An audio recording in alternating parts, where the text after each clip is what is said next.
How to delete WeChat account. Hi everyone, welcome back to our channel. This is Rose and let's learn to delete your WeChat account. Without further ado, let's begin. Open WeChat and sign in.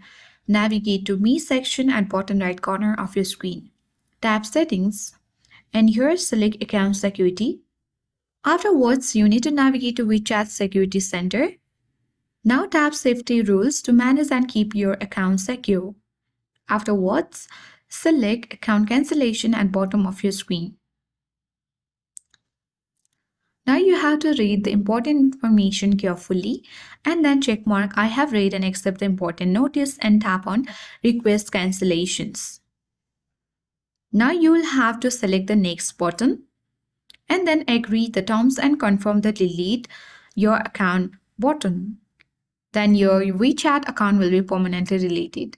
If you found this video helpful, don't forget to like, share and subscribe. Thank you for watching and I'll see you in the next video.